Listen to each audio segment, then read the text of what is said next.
So Paul is saying in this passage that we need to focus on heavenly what? Heavenly things. So, like I indicated bekutanga, tinema pressures akawanda in our lives, even sema youths. Andika shamari dzenyu dziri kudressa zvakanaka dziri kufambirana nenguva. But imi kwenyu kuti muchatenga manje zviri kufambirana nenguva hazvisi kudini? Hazvisi kuita. And pashamari dzenyu dzinenge dzichitenga chikafu zidi iwe hauna. And you are now trying to be under pressure kuti ukwanise kumechawo. Ndopa munozoona kuti dzimwe nguva zvimashuga daddy zvakuya to try and bridge the gap. Wasakadzwa naizvo zvimashuga daddy izvo ndopaona kuti uzonge wazora uzotsvaga kwaye manje. Handiti?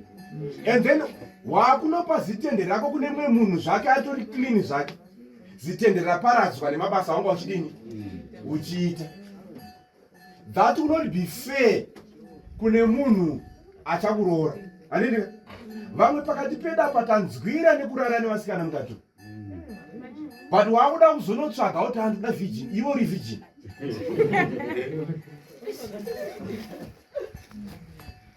Manzwira nekurarwa mukatu. Mada kuzotsvaga mukomana ari pure. Ngatichengetedze zvitende zvedu zvakanaka izvi. Handiti? And keep that tend of yours for mukomana one. Auchazongoti iwewe ndiwanichabvumidza kuti ubate mwiri wangu. Handizvo? Ezvinezvi momboramba kubatwa at your age. Mozobatwa mumba mani. Izvo suna chimango chiripo chisati chaibva Mwari kusobata kuno chakadii, Mwari kuyaira sobata chakadii. Unozovei pamberi pati kana uda kuzororwa. Chabatwa chashaya basa. Chitende chatambwa nacho. Ndopa munoona pane dzimwe tende dzinenge dziritsva dzinakidzira kuona, dzimwe dzasakara dzane tsvina chitende ichocho ndichada kunopa mumwe munhu tochitambira chakadaro ichocho chawatamba nacho.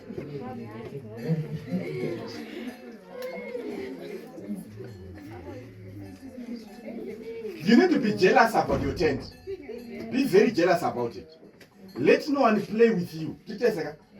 Izvo zvikomana nezvisikana zvidiki zviri pakati pedu. Chimbosiyanai nenhau dzevakomana nevasikana idzi. Mabhuku ako. Your books are your first boyfriend and girlfriend. Chimbosiyanai zvimwe zvese izvi. Vamwe makafuira nemhaka yekuti makatora nguva yese muchitambi. Ine mukilasi mandakadzidza enda ndine dzimwe timu vakomana vatatu so.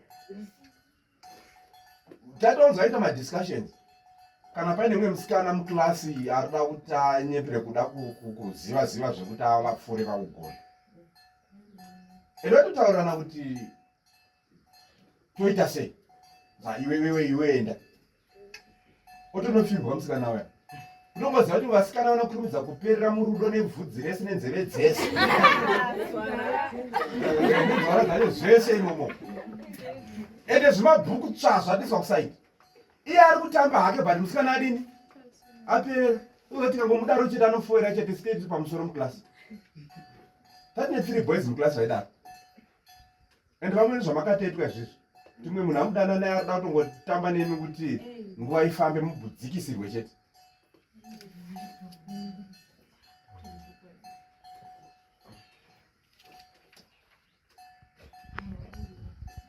Yange yanzi class asikana tasvika panhau dzinombotaura chimwe chatakadii.